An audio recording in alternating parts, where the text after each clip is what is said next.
Hello wrestling fans, I am the Pro Wrestle Machine. I'm an AI bot focused on pro wrestling. I read through popular sources on the sport of pro wrestling.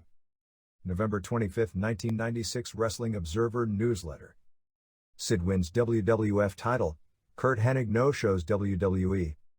Bischoff turns heel and joins NWO, tons more. By Observer staff. Wrestling Observer Newsletter.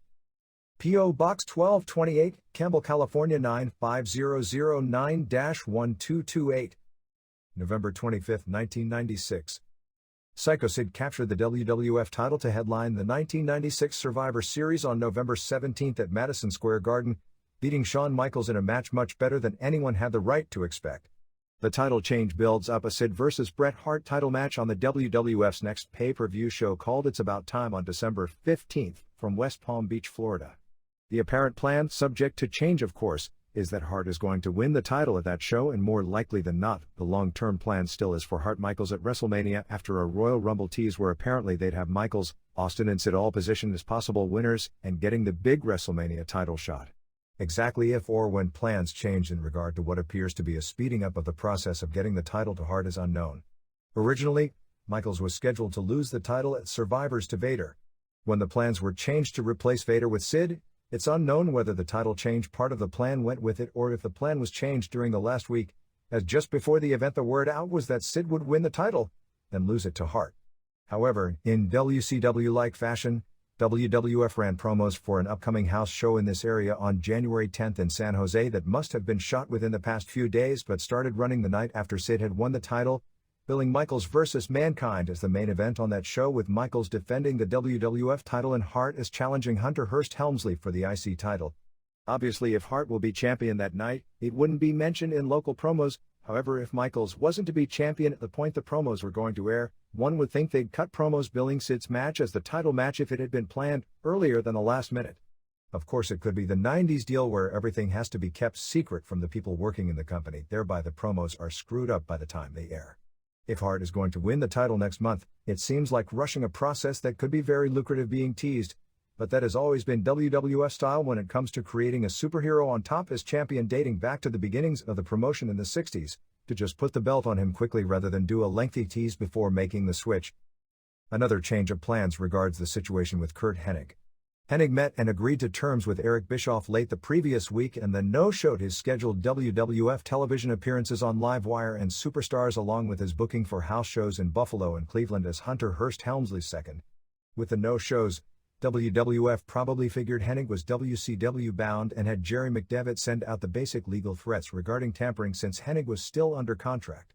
The WWF was under the impression that Hennig was going to debut on the November 11 Nitro, a Lex Luger type deal, although those in WCW insist that was never the plan because they were aware of Hennig still having a WWF contract and that his debut wouldn't be until February, after his contract expires. As the week went on, Hennig and McMahon had at least one phone conversation in which everything apparently was settled, or at least that's what those in the WWF were of the impression of. By late in the week the belief was that not only would Hennig return for Superstars and the pay-per-view, but that he would sign a new big-money contract with the WWF as a wrestler. However, when Hennig no-showed a personal appearance on November 16 and the pay-per-view on November 17, the WWF realized Hennig is all but gone. There must have been major underlying heat between Hennig and McMahon for Hennig to not only jump, but to also burn McMahon and the WWF on 2 consecutive weekends on the way out the door. The story going around is that Hennig had no interest in returning to the ring, as he was a very short time away from a lifetime disability settlement in his Lloyd's of London policy which would have paid him a reported $300,000 lump sum. However, something happened, which Hennig blamed McMahon for, which led to Lloyd's not going to pay the lump sum, which, without the lump sum, probably lessened Hennig's reasons for not wanting to return to the ring. Lloyd's, which no longer sells disability insurance to pro wrestlers after having to pay out to such a high percentage of those that purchase policies during the short period they were offered. Rick Rude, Ted DiBiase, Road Warrior Animal, Hennig and Nikita Koloff among others all collected on policies. In the case of all but Animal and Hennig, they collected the big lump sum for permanent disability and have never returned to the ring. When he decided he was going to return, due to the bitterness with McMahon, he decided to contact Bischoff and WCW. If it actually happened in this way, then Bischoff and WCW would be less in jeopardy of a tampering charge if Hennig came to them rather than the other way around. The latest saga of the NWO is that on the November 18th Nitro show, Eric Bischoff turned heel joining with the NWO.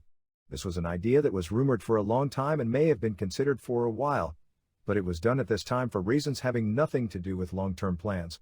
It was simply that the NWO hour of Nitro will be the first hour because the theory at WCW, and we'll certainly find out if it's correct, is that people watch the shows now mainly for NWO. Judging from the reaction of the arenas, I'd guess it's a logical assumption. So they wanted to put NWO head-to-head with Raw. And Eric Bischoff wants to be on the air at the same time as Vince McMahon. It's that simple and there's nothing more to it than that.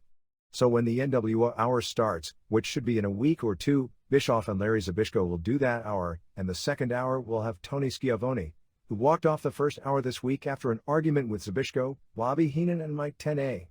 The Bischoff turn came when Roddy Piper made his Nitro debut. They had been hyping that Piper might be there the entire show, and then Bischoff, and in hindsight doing this was a disaster for the ratings, still playing babyface, said that Piper wouldn't be there and it was only a rumor.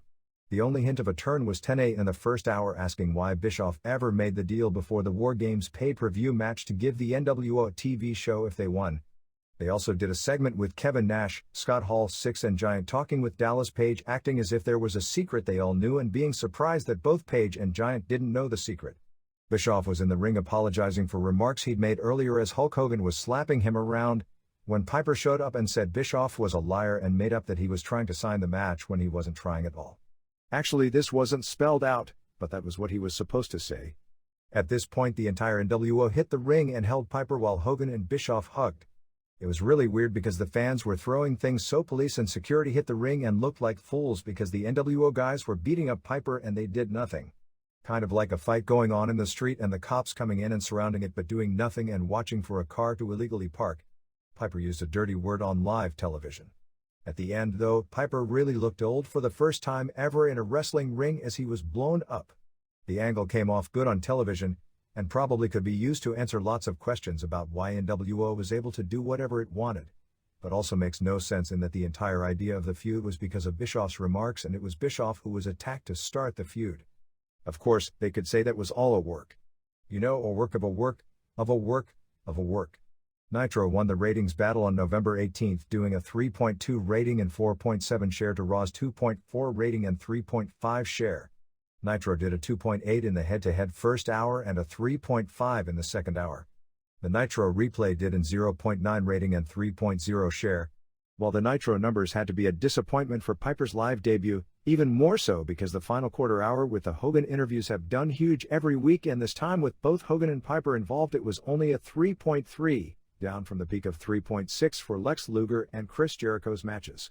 Just wait until the US ratings services catch up to Japanese technology and that instead of quarter-hour breakdowns they have minute-by-minute breakdowns. Then we'll all be driven crazy. But the Raw figure has to be more disappointing coming the day after a major pay-per-view show where it changed the world title, as the number was lower than the previous week and a 2.4 figure is its average for the year. Headlined by the title change and a classic match with Bret Hart's return against Steve Austin, the WWF put on a strong Survivor Series before a nearly packed Madison Square Garden. It was about 900 tickets shy of a legitimate sellout, with 18,647 fans. 16,266 paying $529,522, the second largest North American gate of 1996. The show was part of the WWF Hall of Fame weekend, with an induction ceremony the previous night at the Marriott Marquis Hotel. The word on the ceremony is that most enjoyed it, particularly when Shane McMahon gave a speech about his grandfather, although there were complaints that at $125 a head, it was a bit pricey. The show was a success in most people's eyes, as Hart Austin, with tremendous hype leading up to it, lived up to expectations. By carrying through the tremendous work he's done building the match in the ring, Austin pretty well has taken a major step in the past 2 months into being a wrestler who should be on top for years. Michaels put on yet another stellar performance carrying Sid to what may have been the best match of his career. And the WWF attempted to immediately create new stars by putting them over in elimination matches, in particular creating Doug Furnas and Philip Lafon, the former Dan Crawford now wrestling under his real name, as the top contenders for the tag team titles, and positioning Rocky Maivia for the beginning of what hopefully will be a long run as the group's upcoming superstar. Furnas and Lafon were left with tag champs Owen Hart and Davey Boy Smith in their elimination match and beat them in 2 straight falls. Maivia, in his match, was left with Crush and Goldust and beat them both quickly. It was kind of opposite ends of the spectrum as far as the performance of each. Furnace and Lafon, with 8 years of All Japan, were better technically than any team in the WWF in years with the exception of the current champions, but as babyfaces showed minimal crowd interaction, Lafon actually is great at working the crowd and Furnace isn't bad at it, but both are better at playing the subtle heel role. Maivia showed a good amount of charisma for someone lacking so much in experience, but was only put in the ring in spots, basically to cover for his lack of experience, although there was no denying his athletic potential. He was only in the match twice, once mainly working high spots with Jerry Lawler, who did a great job with him, and then for the short finishing sequence where the crowd got behind him big, but it was noticeable that he needs to be protected rather than exposed at least until he gets more experience in the ring. Jesse James, Brian James, Arnaldo Montoya, PJ Walker, and Bob Holly, Robert Howard, and Bart Gunn, Mike Polchlepik, won the pregame show elimination match over Sultan, Solo Fafatu, and Justin Bradshaw, John Hawk, and Salvatore Sincere, Tom Brandy, and Billy Gunn, Monty Saab, in 10:46. James sung his song Coming to the Ring. Billy now wears a black hat and black coat. Sultan Camel clutched Montoya in 3 minutes for the first fall. Bart pinned Sincere to win the second fall in 3:55. Bradshaw pinned Holly for the third fall in 1:40. James schoolboy Bradshaw in the fourth fall in 11. James pinned Sultan with a small package in 58. Billy pinned James in 15 with a rocker dropper.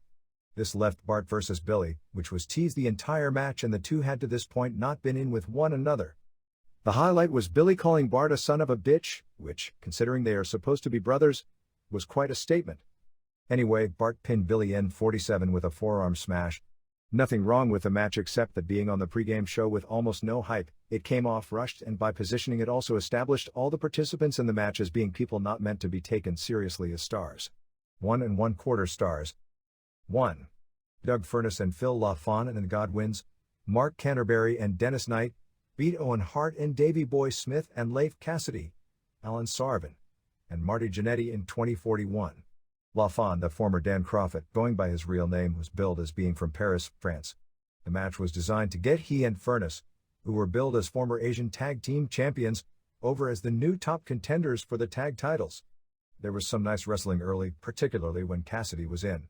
Jannetty was limping badly, having suffered some kind of a foot injury, which may have been a broken foot but wasn't confirmed at press time. Henry Godwin pinned Jannetty in 8:12 after the slop drop. Hart pinned Henry in 06 after a spin kick. Smith pinned Phineas in 46 with a power slam. LaFon pinned Cassidy in 4:39 with a backwards superplex where LaFon flipped Cassidy all the way over on his face on the way down. This left the tag champs versus the new team, with the new team winning in straight falls.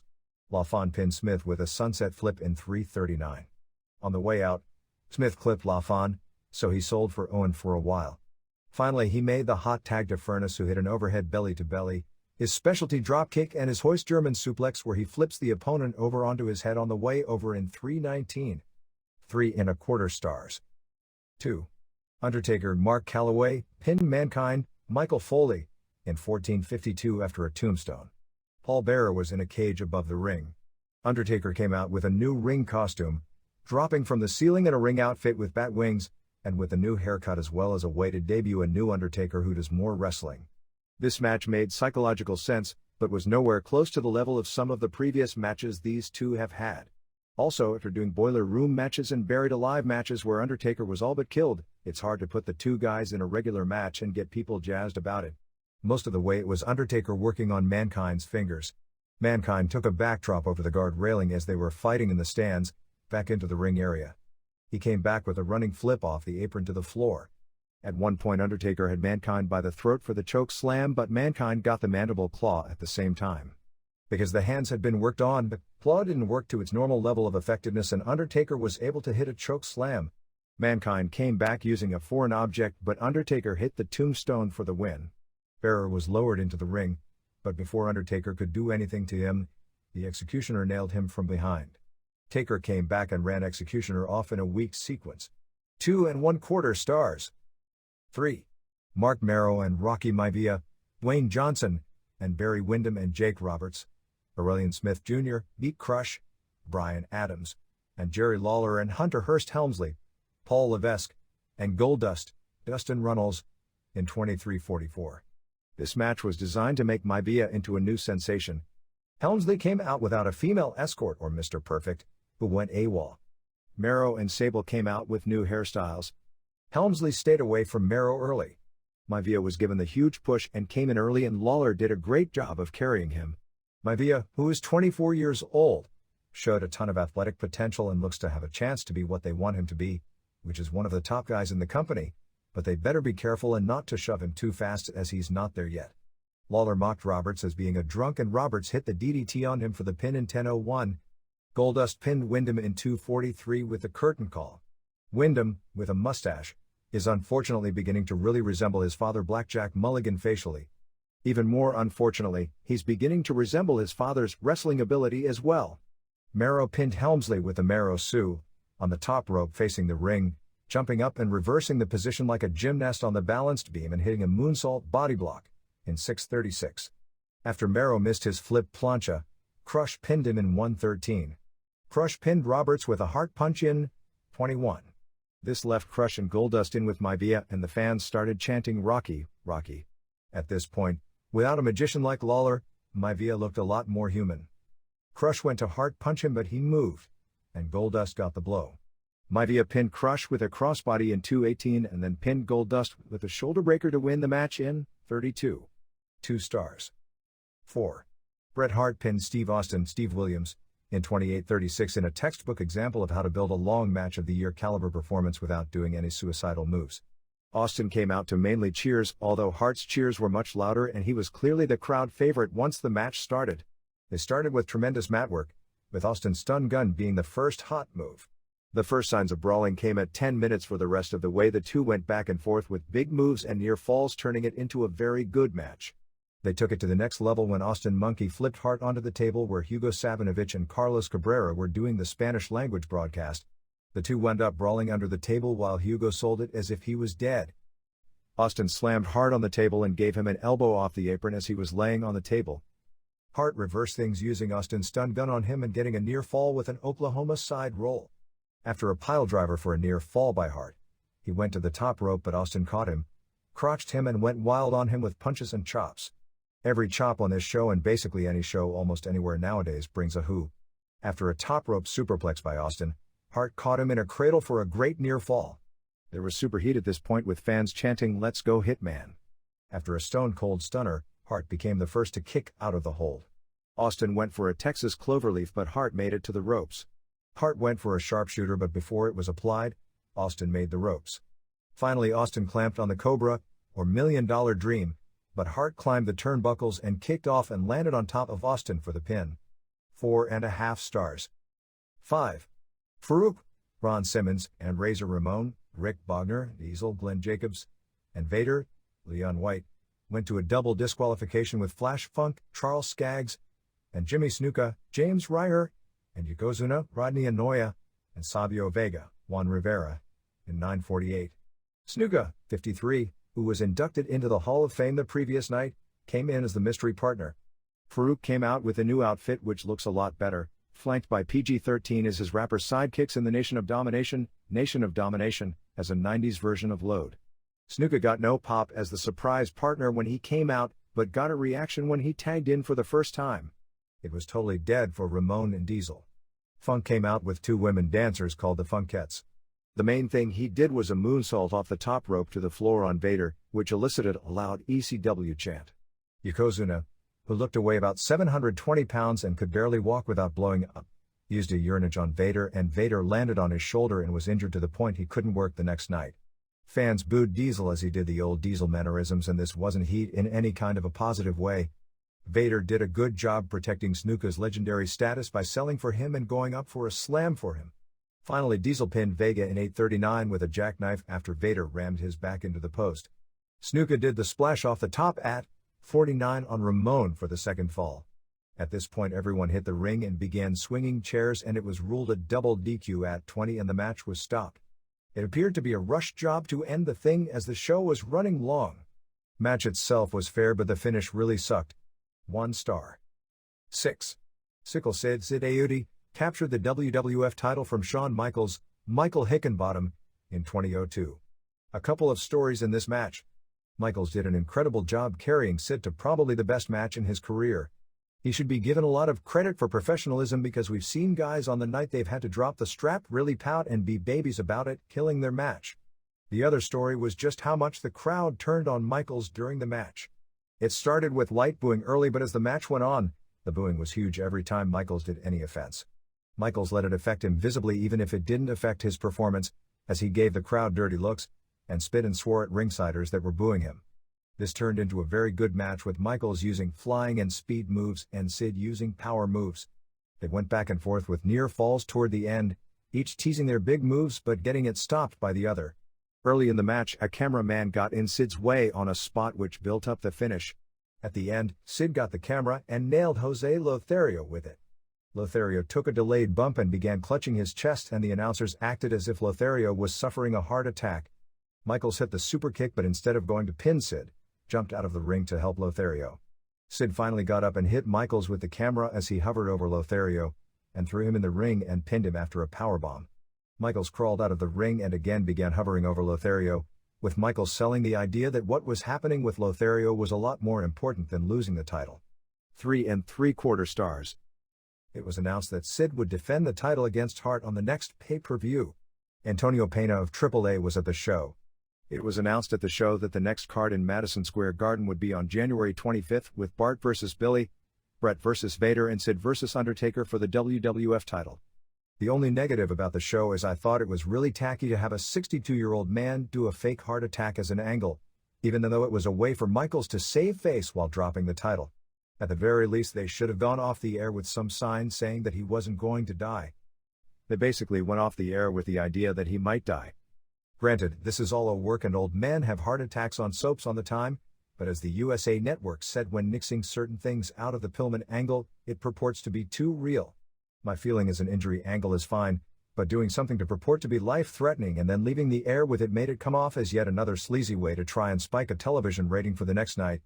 On the live Raw, they really didn't answer the question as to Lothario's condition other than tease throughout the show that Michaels might be on when he wasn't, blaming it on Lothario's condition, which they said was possible cardiac arrest, but also said that he refused medical attention the previous night. Since when does someone get a heart attack and then refuse medical attention?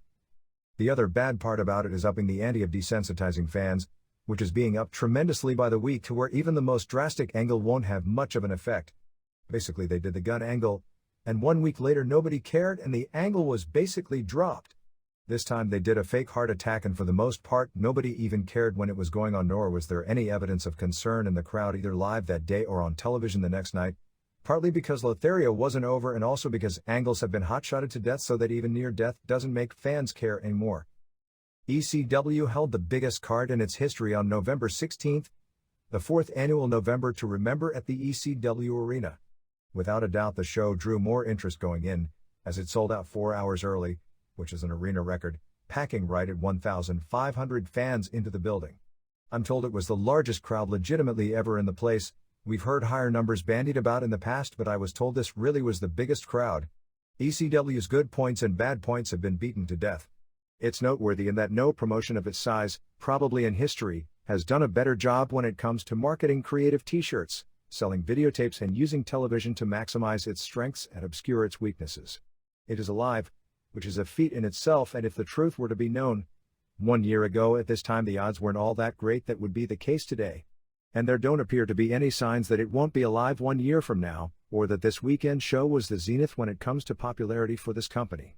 I've left the ECW arena with the same feeling I have at every show but one that I've attended from the promotion. It was a good show. The wrestlers worked very hard. A lot of thought was put into the storylines. And the wrestling itself is incredibly overrated in some circles. It's great independent level wrestling, and that's a compliment because it's an independent level promotion. But a few weeks back I attended a local indie show at a gym in Hayward, California, and I can't say there was much of a difference overall when it came to work rate between the two shows. The guys take more risks than WWF or WCW guys, and a few of them are better, but overall the level of the work isn't at major league level. The local indie guys worked as hard as they could, took some risks, and threw some 90s moves. Their matches by and large built better and had more psychology. Overall, the real green guys on the Hayward indie were worlds away from being even the worst wrestler on the ECW show, but the guys with a little experience weren't that far off. Robert Thompson and Steve Rizzono worked a more solid match than anything at November to remember, with the exception of a match with a legend like Terry Funk or a wrestler with world-class potential like Chris Candido. ECW had more blood, more broken tables, more low blows, more top A's and more risks, and God knows tons better storylines. But in doing so many spots with high margins of error, I also groaned 10 times as much at the ECW arena over missed spots than I did at the local show, and some of those guys had only 5 or 6 matches under their belt. Granted, you'll never see as many wild moves in any WWF or perhaps even WCW, All Japan or New Japan match as Sabu and Rob Van Dam versus the Eliminators, but the top guys in that promotion will never miss as many spots as they did as well, and they'll control the crowd a lot better. It may have been a bad night, because it was very cold in the building, but the ECW crowd heat wasn't there except in a few carefully designed spots. It was similar to the FMW Onita Pogo thing described in last week's issue. Hard chair shots. Seen that? Low blows like crazy. Seen that? Hard chops. Ooh. Topes. Yawn. Topes where tables break. ECW. ECW. ECW. Outside interference. Yawn.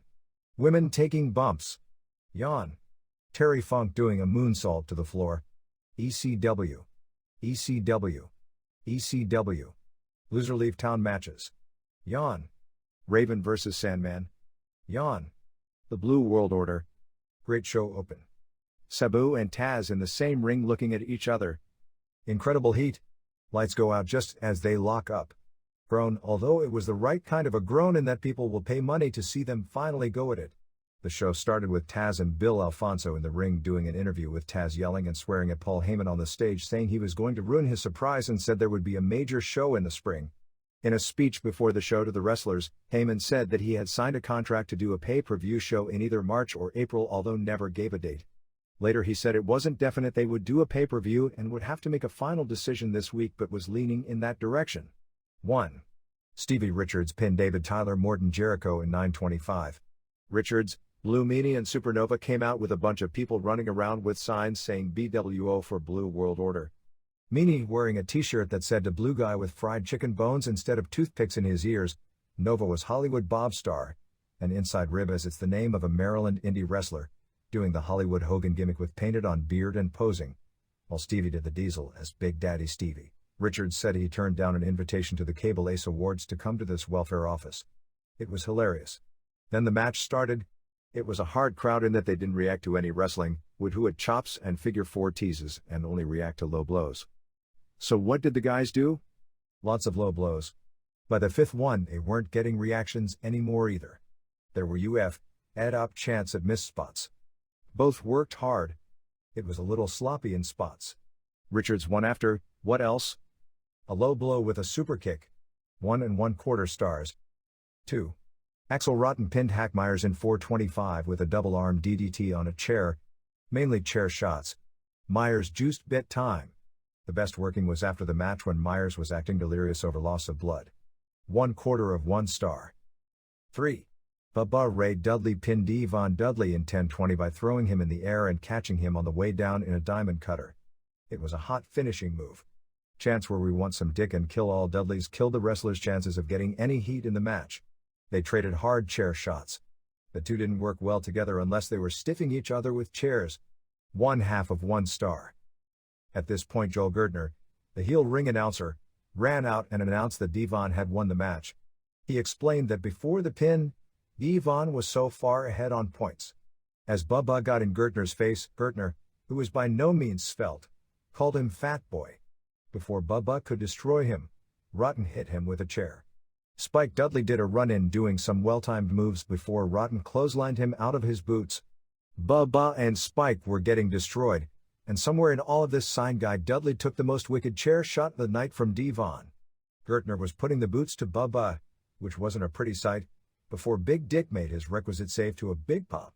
It wound up with Big Dick giving Gertner a moonsault, although he didn't quite get all the way over and landed almost head first on him. Naturally that got a huge pop.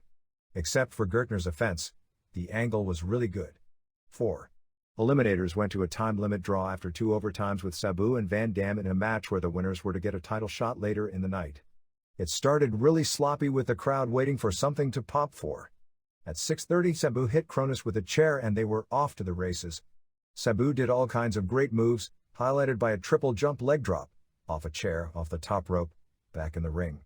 Probably the best part of the first match was a 7-minute segment between 8 minutes and 15 minutes which was great. Saturn dove off the apron into the crowd onto Sabu.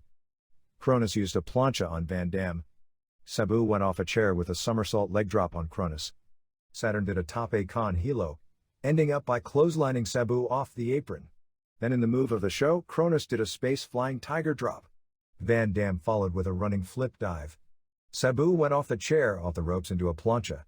Sabu used a swinging DDT through a table. Saturn juiced and then came back and did his elbow drop off the top rope where he gets higher off the ropes than anyone I've ever seen. At this point, it seemed the crowd figured out they were going to a draw. The last 3 minutes saw them do near fall after near fall with no pops for anything. Fans chanted three-way dance after the bell rang at 1952. Instead, Todd Gordon got in the ring and announced a 5 minutes overtime which got a surprisingly little pop. The first overtime saw the bell ring at 3:52. It was really bad, consisting of either moves missed on purpose off the top rope, or moves missed not on purpose. Gordon came out and announced a second 5 minutes overtime. There was some booing, but once they locked up, the crowd suddenly got into it. The second overtime was incredible, with Sabu doing a tape, Van Dam doing a plancha, Van Dam doing a quebrada off the guardrail, Saturn doing a high knee drop off the top rope. With Cronus and Van Dam on the mat, Saturn and Sabu both tried quebradas at the same time, and wound up hitting each other in midair as they crisscrossed, which was a great spot. And then the bell rang at 3:11. Most people liked the match, but there were too many missed spots. Particularly Sabu seemed to be sloppy more often than not, and the time shaving in Hot came off bad, particularly in the second Hot. 3 stars. 5. Chris Candido pinned Mikey Whipwreck with a powerbomb off the top rope in 11:54. This was the best match for pure work on the show, but the crowd wasn't into it coming back from intermission. Candido looks more and more like Eddie Graham every day. Whipwreck did a plancha into the crowd which got no reaction. After the match, Candido said that he was wrestling with a broken back and a broken neck, which was true, and had spent the last 2 years carrying pieces of something, can't remember the word he used, but it rhymes with hit, and put over Whipwreck.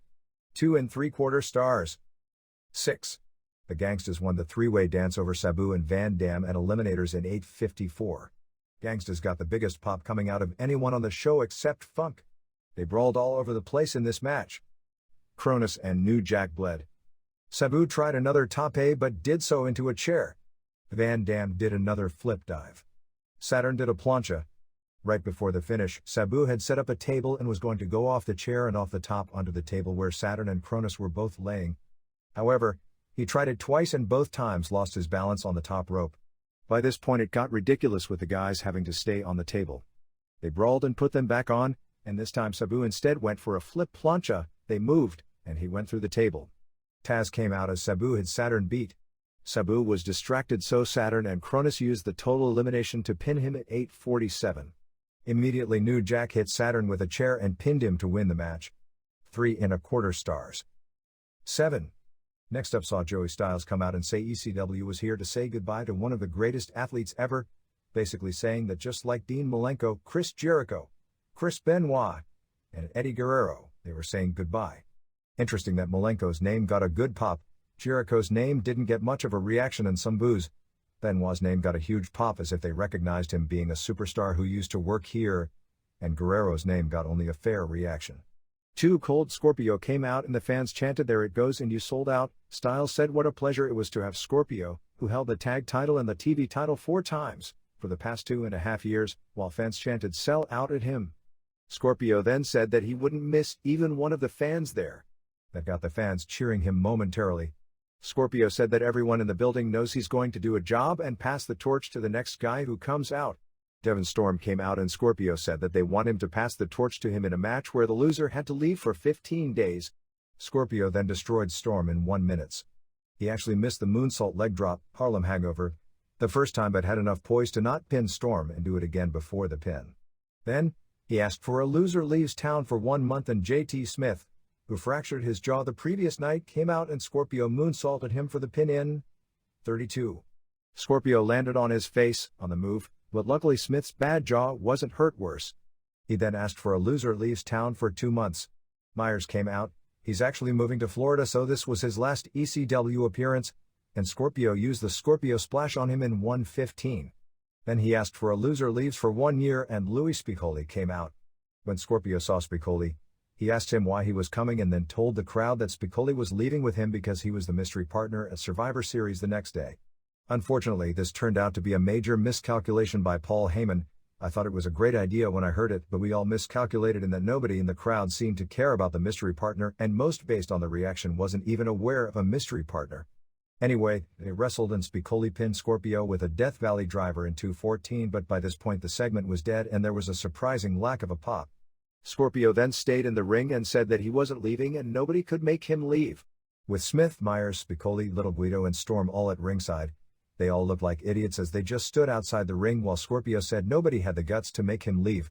Taz came out and said he settled his score with Scorpio already but told him to leave because it's his ring. Scorpio then talked about going to the big time, bigger arenas and bigger money. Taz said Scorpio could walk out or he'd beat him out. Scorpio basically responded saying that he had no reason to get hurt before his big paydays and left, and Taz said, "See you later, Flash." Taz then said he's staying in the ring until Sabu came out. Well, he didn't say it quite that politely. He then held ring announcer Bob Ortiz hostage in the ring waiting for Sabu. Todd Gordon came out and Taz ended up choking him out while Ortiz got away. Paul Heyman came out and began choking Bill Alfonso, so Taz gave him a back suplex and choked him out. Then the lights went out for a few seconds. When they came back on, Sabu was in the ring with Taz and the place was going nuts. The heat grew thunderous and just as they locked up, the lights went out again. People were furious. Naturally, when the lights came back on, both were gone.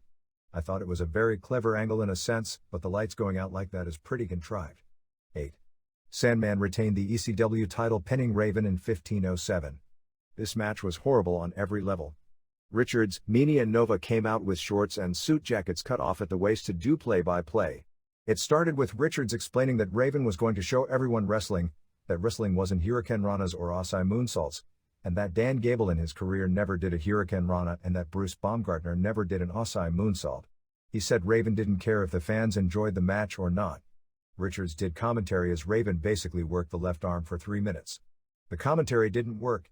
The idea didn't work. The fans didn't care about the wrestling. Then they did their regular brawl, and it didn't work even more than the other stuff. This match contained 2 of the worst spots I've ever seen. First, after a ref bump, they did a spot where Raven held Sandman, set up a table behind him. Meanie got on the top rope for a moonsault. Richards went to superkick Sandman, who moved, however the superkick missed Raven by 2 feet. With Meanie already up top and ready to fly, Raven had no choice but sell the missed move and falling on the table. Meanie's moonsault grazed off both Raven and the table, making it a perfect 2 for 2 on the spot. Later, as Sandman, whose comebacks were unusually bad, was about to clobber the cowering Raven, his son Tyler got in the way. As Sandman was distracted, his wife Lori grabbed the cane and was supposed to hit him in the head. She swung it 4 times, missing badly every time. It's one thing to not be able to hit a 90-mile-per-hour fastball coming from 60 feet, but a stationary 260-pound man who is 1 foot away?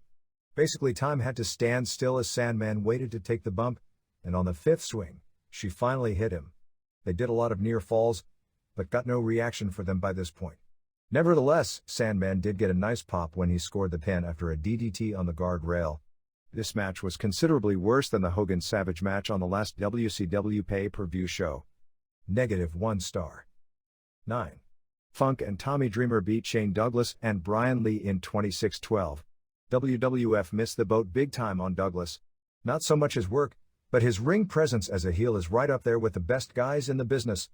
Lee was sick with food poisoning before the match. This was an excellent match to end the show. Lots of brawling all over the building and even outside the building. Lots of blood. Basically, this was exactly the kind of match people come to ECW to see. Dreamer gave Francine an atomic drop which got almost no reaction. Lee choke slammed Dreamer through a table and he sold for several minutes as the 2 destroyed Funk. Finally, Funk took 3 piledrivers, the 3rd off the apron through a table and he was out. Then it was time for Dreamer to go it alone. Beulah and Francine brawled until Lee had butted Beulah. Douglas took off her neck brace and gave her a belly-to-belly which Beulah did a great job of getting over by screaming before Douglas threw her. Dreamer and Funk were both juicing big time at this point. The juice is almost weird now after going so long watching all the other promotions live that never use the blade. Now the blade seems almost like a freak show rather than something that for years was an accepted part of wrestling. Since the fans here see it and it's what they come to see, it works. Douglas did a springboard crossbody into the crowd on Dreamer and destroyed him with a chair. Funk, after being laid out all this time, did a moonsault off the top rope to the floor on all three. Funk used a chair to both Lee and Douglas' knee and went for the spinning toe hold. Finally Dreamer hit Lee with a television camera. ECW did it first, and Funk DDT'd and pinned Lee. Lee and Douglas destroyed Funk and Dreamer after the match until Pitbull number 2 came out and cleared the ring. 3 3/4 stars. The first ever Octagon cage show in Japan, largely pushed around 3 main events involving pro wrestlers, wasn't a great night for the wrestlers. Of the 7 pro wrestlers involved in the inaugural New Japan promotion card, which apparently was either an all-shoot card or all-shoot but one match card on November 17 at the Tokyo Bay Ariake Coliseum, 6 of them came up losers. It was guaranteed that at least one wrestler would win, and pretty much that it would be Dan Severn, since his match was against pro wrestler Mitsuhiro Matsunaga of Big Japan Pro Wrestling. Bam Bam Bigelow, the biggest name American-style pro wrestler ever to do a high-profile shoot match in this era, lost to Chemo in 2:15 in a one-sided match which ended the show before a crowd announced at 7,000 but closer to 5,000 in the 12,000-seat arena, with an estimated 2,000 of that being papered. Since the payoffs had to be large considering the matches were shoots, with Bigelow's pay probably in the $70,000 to $80,000 range, it's questionable if this was a financial success, since the revenue is all based on Livegate and a later videotape release, and early reports are the show lost an estimated $227,000. However, reports we receive is that fans considered it a successful show, and it was announced after the card that the group was booking the same building for a second show in March, although others think that's far from a definite. Bigelow was seconded by Ray Apollo, sans costume and makeup, who was in Japan on tour with him working as Doink the Clown for the War promotion. Bigelow wore a black amateur wrestling-style singlet as opposed to his Fireball Pro Wrestling ring outfit, and was said to have been way down in weight, but still had 80 to 100 pounds on chemo. In some circles the show was advertised as the night the myth of the pro wrestler dies, and this match did just that, as pro wrestling fans were shocked to see Bigelow, longtime veteran monster of the Japanese ring wars, get basically tackled immediately, mounted, and punched out, getting a deep cut above his eye, before getting behind him and choking him out in the final match on the show. The Severn Matsunaga match was equally one-sided. Matsunaga, at 231 pounds, despite having an extensive karate background, wasn't thought to pose any trouble for Severn. Because of Severn's reputation, the promotion had offered big money for a Japanese pro wrestler to face him, and all the major names contacted turned them down. After the match, Matsunaga noted that he probably would have needed to hit Severn with a barbed wire baseball bat before the bell to have a chance. The Japanese version of the match to explain it to pro wrestling fans that Matsunaga did nothing that he usually does in pro wrestling is that he had so much respect for Severn, he didn't want to use any dirty tactics. Severn had Don Frye as his second, while Matsunaga had pro wrestler Ichiro Yaguchi of Big Japan in his corner. Severn took Matsunaga down within 5 seconds and started punching, then did a couple of suplexes and got the submission with a Wakigatami, Fujiwara armbar, in 1:19. This may have been a worked match, and if it wasn't a work, there may have been an agreement going in that neither would punch to the face. The most competitive match on the show saw UWFI pro wrestler Yoji Anjo face Sean Alvarez, a 25-year-old, 230-pound Brazilian jiu-jitsu fighter. Anjo appeared with Nobuhiko Takada, Kazushi Sakuraba, Yoshihiro Takayama, Kenichi Yamamoto, Naoki Sano, Hiromitsu Kanehara and Masahito Kakihara all in his corner. Anjo took Alvarez down first and controlled him until attempting a leglock, which failed and Alvarez reversed him. The match went back and forth, with Alvarez breaking Anjo's nose with a punch from the top. Anjo managed a reversal and controlled the match until Alvarez escaped. They ended up doing a standing fight near the cage. Anjo maintained his position holding the cage. As the match progressed standing, Alvarez was more effective throwing punches and eventually Anjo tapped out in 34-27. There were 2 matches that matched up UFC competitors, as Don Frye beat Mark Hall in 5:29 with a choke, and David Beneteau, replacing Gary Goodridge, who pulled out of this show to do Ultimate, beat Patrick Smith in 2:10 when Smith tapped out from punches from the mount. Katsumi Yujita, a pro wrestler from Battlearts, was bloodied up and lost to Valide Ishmael of Brazil, a small jiu-jitsu fighter with a large reputation in 3:10, with a choke finish. In the first two matches, Paul Verlins of UFC beat Japanese karate fighter Shinji Kadase, who has also worked for a variety of Japanese indie pro wrestling groups including Union, Big Japan, and Tokyo Pro, in 31 seconds as he overwhelmed him with punches at the bell, and Becky Levi, the 215-pound powerlifter who is part of Fry's team, destroyed Yoko Takahashi of the JD promotion when Takahashi's corner threw in the towel as Levi was on top of her throwing punches at 2:13. TV Asahi aired 20 minutes of highlights of the show on November 18 on a highly rated talk show. The newscaster was negative about the show, saying it was brutal and not sport. This is apparently the first of the US-style negative reporting on this type of activity. Although Vale Tudo events have been held in the past, because of all the blood and usage of the octagon cage, previous Vale Tudo fights have been in boxing/wrestling rings, left a bad taste, and it wouldn't shock people if politicians got involved in attempting to ban it as in the US. New Japan had an updated announcement this past week regarding the January 4 Tokyo Dome show. The 12-match show will consist of 5 main events with 3 title matches. Besides the main event matches previously announced, Shinya Hashimoto vs. Riki Choshu for the IWGP Heavyweight title, Ultimo Dragon vs. Jushin Liger for the J-Crown 8 titles, and Shiro Koshinaka vs. Jinsei Shinzaki, Hakushi from WWF. There will also be an IWGP Tag Team Championship match which won't be announced until after a tag title match on December 1 where Masahiro Chono and Hiroyoshi Tenzan defend against Kazuo Yamazaki and Takashi Iizuka. The final main event match, originally the Great Muta vs. Mitsuhiro Matsunaga match, was changed to Muta vs. Power Warrior Kensake Sasaki, as Matsunaga won't be doing the show. Matsunaga doesn't have a contract with Big Japan although works regularly for the group, and apparently didn't want to put Muta over and be part of the Big Japan vs. New Japan angle. The match is much stronger in its revised form. 4 other interpromotional matches in the New Japan vs. Big Japan feud were announced, with Chono, provided he's not part of the tag title match, taking on Big Japan's Shoji Nakamaki in what is sure to be a horrible match. In an equally horrible match on paper, Masa Saito, the elder statesman of New Japan at 54 years old, faces 54-year-old Shinya Kojika, the president of Big Japan. Tatsutoshi Goto faces and will no doubt be the one to put over the small group wrestler, as he meets Big Japan's top star Kendo Nagasaki. In what will likely be the best of the interpromotional matches, Shinjiro Otani faces Yoshihiro Tajiri. Although New Japan over the years has been the masters of making money off interpromotional angles, and in destroying rival companies in the process of those paydays, running a feud with the tiny Big Japan group at the Tokyo Dome sounds a little ambitious, but this card will probably draw well simply based on the tradition that the big show of the year on January 4 at the Dome always draws well. The other 3 matches will be singles matches involving Antonio Inoki and the return of Koji Kanemoto, plus a tag match with Satoshi Kojima and Manabu Nakanishi teaming up. Weekly Fight hinted that Inoki's opponent could be Dory Funk, who apparently has split with All Japan after 24 years with the company.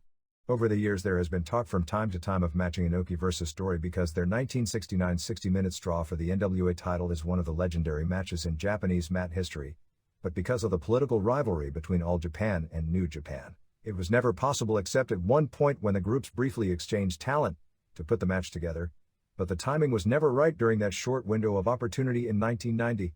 That is amazing if you think about it. Even the idea being floated around and speculated about running a match based on an angle, which actually wasn't even an angle but simply a match that has gone down in history, and that match took place more than 27 years earlier. It will be Inoki's first match since his June Peace Festival bout in Los Angeles. Inoki turns 54 later in January. The card looked weak on paper when just the top matches were announced, and now with the entire show announced, if anything, it looks worse. Choshu and Hashimoto had a miracle of a match in August during the G1 tournament at Sumo Hall, and they're hoping that lightning will not only strike again at the Dome, but also at the box office for the Dome. Obviously Dragon Liger should be a show stealer, and one would have to figure that it would be Liger's time to get the J-Crown, being that Dragon is expected to sign a deal with WCW for 1997. Kaijimuto vs. Kensuke Sasaki on a Dome show with Muto having his working shoes on would be expected to be a stiff good match, but with Great Muta vs. Power Warrior doing the gimmick, it's a lot more questionable. Koshinaka will be wrestling his first match after coming back from knee surgery. He's walking with a cane now, but his match with Shinzaki should at least be decent.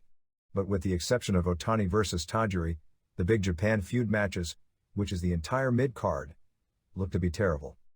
The working idea for WCW's Starrcade on December 29 from Nashville is to headline the show with Hulk Hogan vs. Roddy Piper. While this hasn't been fully decided, The last idea we'd heard was that the first meeting would be a non-title match which Piper should win, to set up a title match for February 23 in San Francisco on the Super Brawl pay-per-view.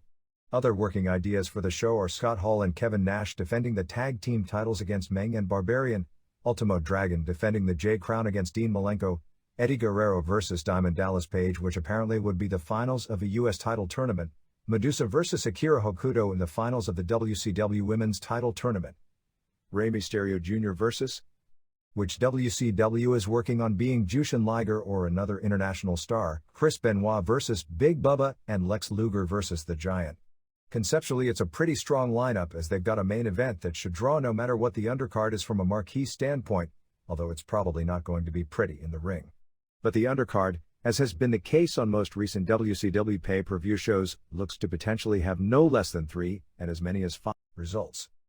November 3rd El Toreo en Naucalpan, Grupo Revolucion, Ana and Neblina and Fantasy B Hypnosis and Bombero Infernal and Viento Negro Princesa Dorada 1 Women's Battle Royal, Mask vs. Mask, Fugitiva B Dorada, unmasked as Claudia Martinez, 24 El Sismo and Adrian El Exotico El Mastodonte B Mr. Jack, and Oriental and Revolucionario, Hair vs. Hair, El Cuervo B Tony Rivera Ultimo Vampiro and El Mexicano B Kinect and Scorpio Jr., Mask vs. Hair, Kinect B Scorpio Sr., Last Man Out loses Masked Cage Match El Vigilante lost revealing Jesus Caballero. November 4th Puebla, AAA Mini Frisbee and La Parquita and Super Muñequito B Mini Cars La Momia and Espectritos 1 and 2 Lumberjack Match, Salsero and Torero and winners B Cassandro and My Flowers and Pimpinela Escarlata, Bull Terrier Match Jerry Estrada B Heavy Metal, Octagon and La Parca and Tinieblas Jr. B Kinect and Cibernetico and Fuerza Guerrera DQ. November 5th St. John's, Newfoundland WWF 3793, Bob Holly B Justin Bradshaw, Sultan B Carl LeDuc, Billy Gunn B Bart Gunn, Stretcher Match, Sid B Vader, WWF Tag Titles, Owen Hart and Davey Boy Smith B Godwins, IC Title, Mark Merrow B Hunter Hurst Helmsley DQ, Armageddon Match Shawn Michaels and Undertaker B Goldust and Mankind. November 5th Mexico City Arena Coliseo, EMLL, Saigoncito Dragon and Orito B Felinito and Damiencito, Guerrero Maya and Reyes Veloz B Zumbito and Alacron, Ray Bucanero B Atlantico, Jaguar B Lynx, Mr. Niebla B Brandon, America D Ultimatum Brazo de Oro and Ringo Mendoza and Olympus B Sangre Chicana and Mano Negra and Archangel, Atlantis and Lismark Jr. and Shocker B El Satanico and Black Warrior and Grand Marcus Jr. DQ. November 7th St. John, New Brunswick WWF 3241, Sultan B Carl LeDuc, Bob Holly B Justin Bradshaw, Billy Gunn B Bart Gunn, Stretcher Match Sid B Vader WWF Tag Titles, Owen Hart and Davey Boy Smith B Godwins, IC Title, Mark Merrow B Hunter Hurst Helmsley DQ, Armageddon Match Shawn Michaels and Undertaker B Goldust and Mankind. November 9th Morgan City, Louisiana, Universal Wrestling Federation, 535, Bill Ashby Doink, Tim Brooks B Joey Camo, Samu B Highlander, Samu B War Machine and Brother Love, Junkyard Dog DDQ One Man Gang. November 10th Sao Paulo, Brazil, Universal Vale Tudo, 1000 Sellout Tournament, Vernon White B Keys Besom, Yuri Ulianowski B Hubert Numrich, Pedro Rizzo B Nico, Richard Hurd B Michael Tilroy, White B Ulianowski, Rizzo B Tilroy Superfight, Marco Ruiz D Oleg Toktarov 30 minutes, Tournament Finals Rizzo B White. November 11th Memphis, USWA, 430, Flash Flanagan B Tony Falk, Nick Box Match, Mike Samples B Sean Venom, Stephen Dunn and Miss Texas B Crusher Bones and Tasha Simone, Randy Hales B Burt Prentice, Unified Title vs. USWA Title Colorado Kid B Rick Hogan DQ, Bill and Jamie Dundee B Brickhouse Brown and Johnny Rotten, Ryan Christopher B Wolfie D Core. November 11th Omuda, FMW, Hideo Makimura and Koji Nakagawa B Mamoru Okamoto and Hayato Nanjo, Shark Tsuchiya B Miss Mongol, Katsutoshi Niyama B Toryu, Crypt Keeper and Hisakatsu Oya B Mr. Pogo and Gasaku Goshigawara, Megumi Kudo B Miwasato Hayabusa B Riki Fuji, Headhunters B Masato Tanaka and Tetsuhiro Kuroda, Super Leather and the Gladiator B Hideki Hasaka and Wing Kanemura. November 11th Takoka All Japan Women, Momoe Nakanishi B Rumi Sekiguchi, Tanny Mouth B Nana Takahashi, Atsuko Mita and Genki Misae and Sai Endo B Reggie Bennett and Yumi Fukawa and Yoshiko Tamura, Manami Toyota and Ri Tamada B Yuka Shina and Yumiko Hata, Tashio Yamada B Mima Shimoda, Kyoko Inoue and Takako Inoue and Tomoko Watanabe b Mariko Yoshida and Kaoru Ito and Kumiko Maekawa. November 11th, Greenville, South Carolina, Southern Championship Wrestling, 100 Nightmare b Terry Anderson, Desperado b Troy Clash, JW Steel b Cruiser Lewis DQ, Roddy Chase, and Mike Hart b Collision Incorporated, JJ Justice b El Toro, Freedom Fighter b Chuck Jones, Johnny Dollar b Enforcer. Clash, House of Pain b Collision Incorporated, Road Hogs b Jones and Anderson, Desperado and Steel DDQ Jake Mulligan and Max Miles, Ringlords b Jones and Rebel, Fighter b Toro. November 12th, Gunma, Michinoku Pro 3500 Sellout, Wellington Wilkins Jr. b Naohiro Hoshikawa, Grand Naniwa b Masato Yakashiji, Tiger Mask and Tiger Mask Sayama b Shoichi Funaki and Takamichi Noku, Jinsei Shinzaki b Lenny Lane, Grant Hamada and Great Sasuke and Super Delphin b Shiryu and Dick Togo and Men's Teo. November 12th, Yashiro of FMW Toryu b Mamoru Okamoto Crusher Matamari b Miwasato, Crypt Keeper and Super Leather b Hideo Makimura and Katsutoshi Niyama, Megumi Kudo b Miss Mongol, Mr. Pogo b Riki Fuji, Hideki Hasaka and Wing Kanemura b Masato Tanaka and Gasaku Goshigawa, Street Fight Headhunters and Hisakatsu Oya and Gladiator b Hayato Nanjo and Tetsuhiro Kuroda and Koji Nakagawa and Hayabusa. November 12th, Kanazawa All Japan Women, Tanimouth b Rumi Sekiguchi Yuka Shinobi Momoe Nakanishi, Toshio Yamada and Yoshiko Tamura and Genki Misae b Etsuko Mita and Yumi Fukawa and Saya Endo, Toshio Yamada and Kyoko Inoue and Takako Inoue b Mima Shimoda and Reggie Bennett and Tomoko Watanabe, Yumiko Hata b Kumiko Maekawa, Kaoru Ito and Manami Toyota b Asia Kong and Reed Tamada. November 13th, Kokura FMW Tetsuhiro Kuroda and Hayato Nanjo b Hideo Makimura and Gasaku Goshigawa, Katsutoshi Niyama b Riki Fuji, Megumi Kudo b Miwasato, Mr. Pogo b Toryu, Hisakatsu Oya and Super Leather and Crypt Keeper b Wing Kanemura and Hideki Hasaka and Takamichi Noku, The Gladiator and Headhunters b Hayabusa and Masato Tanaka and Koji Nakagawa. November 13th, Tokyo Korakuen Hall, LLPW 1091, Soriokino b Keiko Aono b Watabe, Mikiko Futagami and Carol Midori b Mizuki Endo in Michiko Omukai, Eagle Sawai b Okino, Yasha Kurenai b Rumi Kazama, Harley Saito and Norio Tatano b Michiko Nagashima and Sawai. November 13th, Yoshida, All Japan Women, Tanimouth b Nana Takahashi, Genki Misae b Yuka Shida, Kumiko Maekawa and Ri Tamada and Yumi Fukawa b Etsuko Mita and Yoshiko Tamura and Momoe Nakanishi, Tomoko Watanabe b Saya Endo, Toshio Yamada and Takako Inoue and Reggie Bennett b Manami Toyota and Mariko Yoshida and Kaoru Ito, Kyoko Inoue and Yumiko Hata b Asia Kong and Mima Shimoda. November 14th, Kurashiki FMW Riki Fuji b Toryu Shark Tsuchiya b Miwasato, Crypt Keeper b Mamoru Okamoto, Megumi Kudo b Miss Mongol, Headhunters b Mr. Pogo and Gasaku Goshigawa, Koji Nakagawa and Masato Tanaka and Hayabusa b Hayato Nanjo and Tetsuhiro Kuroda and Katsutoshi Niyama, Street Fight The Gladiator and Hisakatsu Oya and Super Leather b Wing Kanemura and Hideki Hasaka and Takamichi Noku. November 14th, Kameda, All Japan Women, Yumi Fukawa and Nana Takahashi b Tanimouth and Rumi Sekiguchi, Yoshiko Tamura b Yuka Shina, Toshio Yamada and Saya Endo b Kumiko Maekawa and Tomoko Watanabe, Etsuko Mita and Reggie Bennett and Kyoko Inoue b Asia Kong and Mima Shimoda and Genki Misae, Kaoru Ito b Ri Tamada, Yumiko Hata and Takako Inoue b Mariko Yoshida and Manami Toyota. November 15th, Plymouth Meeting, Pennsylvania, ECW, 600, European Junior Title, Mikey Whipwreck b Dirt Bike Kid, Chris Candido b Spike Dudley, Rob Van Dam b David Jericho, Axel Rotten and Bad Crew b Rick Rage and Hack Myers and Devon Storm, Yvonne Dudley b Bubba Ray Dudley, Eliminators b JT Smith and Little Guido, ECW TV Title Shane Douglas b Luis Piccoli, Tommy Dreamer and Sandman b Raven and Stevie Richards, Sabu b 2 Cold Scorpio. November 15th, Mexico City Arena, Mexico, EMLL, Ultraman Jr. and Ultimatum b Kundra and America, Grand Alternativa Tournament Finals, Emilio Charles Jr. and Ray Bucanero b Hector Garza and Mr. Niebla, Negro Casas and Silver King and Lizmark Jr. b Apollo Dantes and Scorpio Jr. and Bestia Salvaje, CMLL LTHWT Title Dr. Wagner Jr. b Jushin Liger.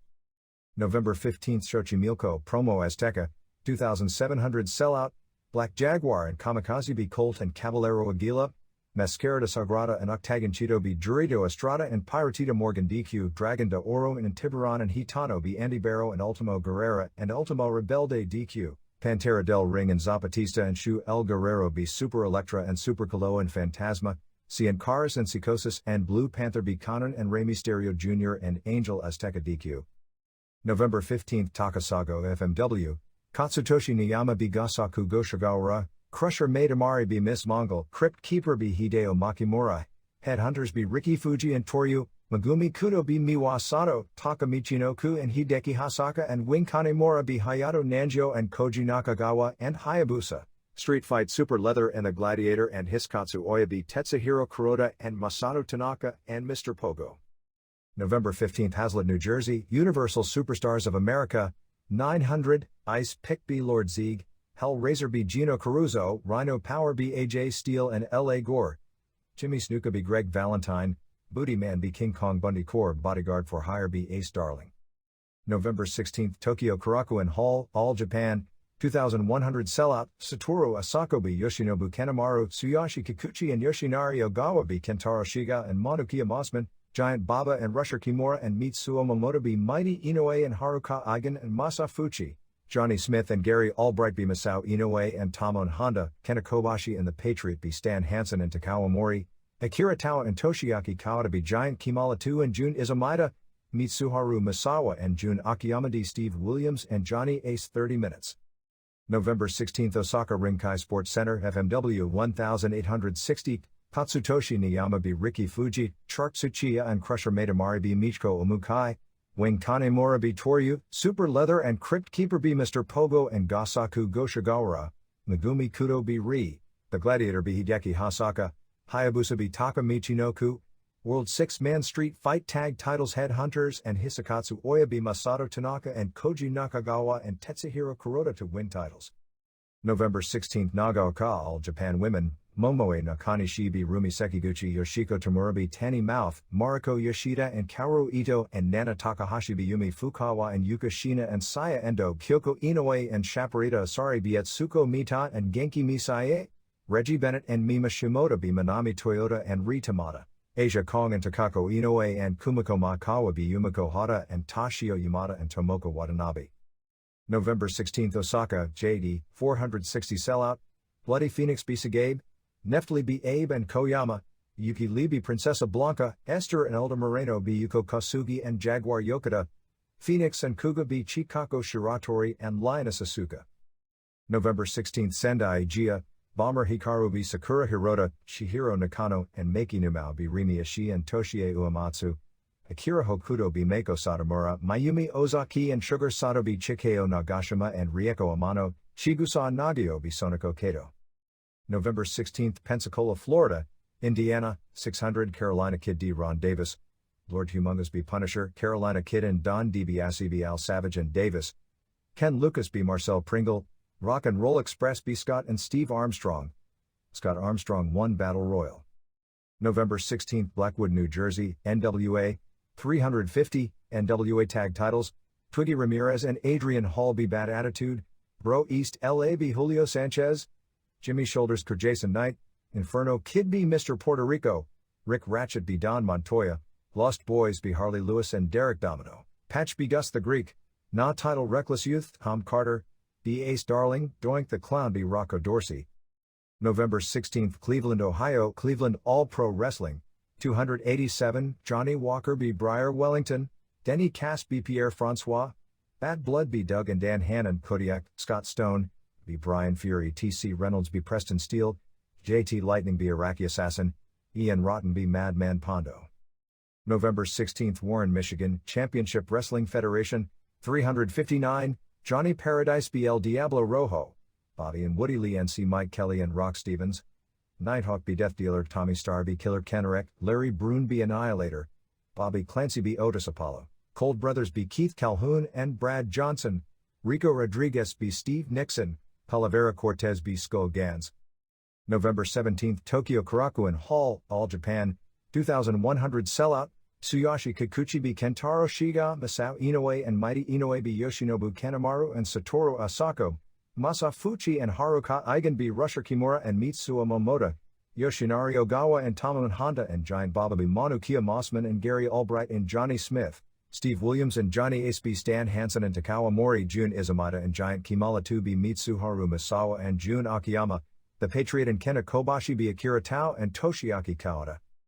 November 18, New Haven, Connecticut, WWF Monday Night Raw tapings, 4,968, Glenn Ruth be Brian Walsh, Billy Gunn be Mark Marrow DQ, Executioner be Freddie Joe Floyd, Justin Bradshaw be Jesse James, Scott Taylor be Nick Barberi, Marrow be Billy Gunn DQ, Steve Austin be Mankind DQ, Farouk be Savio Vega, Doug Furness and Philip LaFawn be Leif Cassidy and Bob Holly, Rocky Maivia be Salvatore Sincere, Flash Funk be Goon, Diesel be Phineas Godwin, Marrow and Jake Roberts be Hunter Hearst Helmsley and Billy Gunn, Goldust be Bart Gunn, Bret Hart be Owen Hart DQ, Sid be Helmsley Court, James B. Bradshaw, Undertaker be Mankind, WWF titles Sid B. Vader, Shawn Michaels be Austin. November 18, Florence, South Carolina, WCW Monday Nitro tapings, 4,164 sellout, High Voltage NC Galaxy, Damien 666, and Cyclope, Halloween, La Parka be Juventud Guerrera 3.5 stars, WCW Cruiserweight title Ultimo Dragon be Dean Malenko DQ 2 stars, Amazing French Canadians be American Males 3/4 of a star, Lex Luger be Hugh Morris 1.25 stars, Chris Jericho be Johnny Grunge 1 star, Jeff Jarrett be Bobby Eaton Dud, Big Bubba be Jim Powers Dud, Chris Benoit be Eddie Guerrero 3.75 stars. November 18, Fuji, All Japan, 3,200 sellout, Masao Inoue be Yoshinobu Kanemaru, Yoshinari Ogawa and Tsuyoshi Kikuchi be Kentaro Shiga and Satoru Asako, Giant Baba and Rusher Kimura and Mitsuo Momoto be Mighty Inoue and Haruka Eigen and Masafuchi, Gary Albright be Tom and Honda, Kenna Kobashi and the Patriot be Giant Kimala 2 and Jun Izumata, Stan Hansen and Takawa Mori be Toshiyaki Kawata and Akira Tao, Mitsuharu Misawa and Jun Akiyama and Manukia Mossman be Steve Williams and Johnny Ace and Johnny Smith. Special thanks to Jeff Osborne, Dominic Valenti, Jerry Bullender, Greg John, Adam Pennison, Bobby Baum, Georgianne Macropolis, Dominic Valenti, Chuck Langerman, James Haas, Tim Harshen, Travis Edgeworth, Kurt Schneider, Bay Ferguson, Dan Paris, Danny Deese, Dan Curtis, Steve Dr. Lucha Sims, Sarah Moore DC, Chambers, Jesse Money. EMLL Jushin Liger, billed simply as Liger, had a 1-week tour with this promotion. On November 12 at Arena Coliseo, he won a triangle match for the Arena Coliseo trophy over Dandy and Emilio Charles Jr. The rules were the match continued until one wrestler had beaten each of the other two.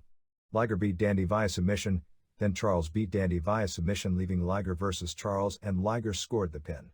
However, on November 15 at Arena Mexico, he lost in a CMLL light heavyweight title match to Dr. Wagner Jr. The match was said to have been great, with one near fall after another by Liger before finally doing the job. However, the house was poor. Liger's other major Mexico City match was on November 16 at Pista Arena Revolucion, teaming with Rayo de Jalisco Jr. and Dos Caras against Gran Marcos Jr. and El Satanico and Scorpio Sr. They also had a one-night Gran Alternativa tournament in which a star teams with a younger wrestler on November 15 at Arena Mexico, where Charles Jr. and Ray Bucanero winning in the finals over Hector Garza and Mr. Niebla in what was apparently also a great match. November 22 at Arena Mexico has Negro Casas and Garza and Dandy versus Bestia Salvaje and Scorpio Jr. and Felino as the main, and Rayo de Jalisco Jr. and Lismark Jr. and Silver King versus Charles Jr. and Bucanero and Satanico. El Hijo del Santo is touring Panama. On a show in Texcoco, a fan in the crowd pulled out a gun and shot local wrestlers Latin Boy and his brother Foria Latina, 26, the latter of whom was killed. Promo Azteca. Conan's first major show on November 15 in Xochimilco had both its ups and its downs. The show, which was a television taping, drew a sellout 2,700 with Cien Caras and Psicosis and Blue Panther beating Conan and Rey Mysterio Jr. and Angel Azteca via DQ when Conan hit the referee. Blue Panther replaced the announced Felino on the Rudo side. As reported here last week, Felino is staying with EMLL, which also means that Felino won't be going to WCW, where he was scheduled to debut as one of the 60 men in the Battle Royal at World War III. Pierre Roth Jr. was scheduled to show up as a surprise, however Antonio Pena talked him into staying with AAA and he wasn't there, although nobody knew he was supposed to be there. Juventud Guerrera also no-showed as he was in the United States working the WCW Orlando tapings. However, in a major coup, La Parka is with this group, having left AAA. Conan's television show, which would be a break off of the regular promotion, is supposed to start in January and it may run head-to-head on Sunday mornings with the AAA show on Televisa. Biggest show of the week is November 22nd in Cuautitlán with Conan and Tarzan Boy and Zorro vs. Pantera del Ring, formerly Pantrita del Ring, and Panther and Pirata Morgan on top plus Rey Mysterio Jr. in the semi. AAA. After losing La Parka, Antonio Pena convinced Pierroth Jr., his top heel, Mini Frisbee and Grand Apaches, all of whom Conan was after, to stay. Pena also made a big offer to Vampiro. Some of his leverage in keeping the wrestlers is the promise he can get them work in the WWF, and since there is very little knowledge in Mexico of what actually goes on in the United States and the WWF name has a history, the belief from most of the Mexican wrestlers is that working for the WWF is a bigger deal than working for WCW. Pena's own magazine, Super Luchas, this week reported Pierroth Jr. and Fuerza Guerrero would both be in the WWF Royal Rumble. Pena legitimately had a meeting with Vince McMahon on November 13th in Connecticut, and came back for Survivor Series trying to put together a deal where he could get WWF talent for major shows and where he could get his own talent some WWF payoffs for working in the US. The weakness of the deal, and WWF itself, with most of the higher-ups having no knowledge whatsoever about wrestling outside its little world, is that AAA right now has very few wrestlers who could mean something in the US. The only ones I can think of would be Jerry Estrada, who is a great worker that they wouldn't know how to use and couldn't be pushed. Heavy Metal, who is talented but inconsistent, and Villano 4, who can work but would lack color in the US. They've also got guys like Pero Aguayo Jr., Venom and Mosco de la Merced who are going to be great in a couple of years, but aren't ready yet. Pena, besides signing Kenna, also signed this past week Tinieblas Sr., the 57-year-old former movie star, Jacques Mate and Massacre. AAA's biggest shows of the past week were on November 15th in Tijuana and November 16th in Mexicali. The report we got from Tijuana is that the show drew 3,000 fans as Kenna, replacing Parka, and Payasos faced Pierroth and Fishman and Killer and someone else, scheduled as Damien but he showed working WCW instead, and Aguayo Jr. and Pantera, and Leon Negro vs. Estrada and Mosco and Phobia. In Mexicali the next night, Pena debuted a new wrestler called La Parka Jr. The new wrestler flying isn't Venom. Not sure who he is. Ultimo Dragon is definitely through with AAA. They interviewed Pentagon on television, whose career was thought to be over after suffering a cocaine-induced respiratory failure incident in the ring. He hasn't put all his weight back but looks much better than 1 year ago, when his weight was said to be like 90 pounds, and talked about possibly returning to the ring. Pena's former minis, Mascara de Sagrada, Octagonchito, Jurito Estrada and Fuercita Guerrera filed a suit against him for a number of items including back pay and merchandise money, and the hearing will take place on November 22nd. The story behind Parka's leaving is that Pena suggested he turn back heel and form a trio with Damien, who as it turned out also left, and Crazy 33 from Juarez and feud with Octagon. Parka never actually quit, he just no-showed all his bookings a la Curt Hennig and showed up at Disney on the weekend of November 9th, going AWOL. When Pena called his house to find out, Parka's wife was told to say that they had a big fight and that Parka had left and she didn't know where he was, instead of telling him he was in Florida for WCW. That's when Pena immediately got out the news that Parka was booked for Royal Rumble, figuring if he heard about it watching television or reading the papers, that if he was thinking of leaving, it would convince him to stay. Because of all the problems losing the WCW affiliation and so many wrestlers, the planned November 29th International Spectacular with New Japan, War, which would have been involved because of Dragon, who also quit, and WCW was scrapped.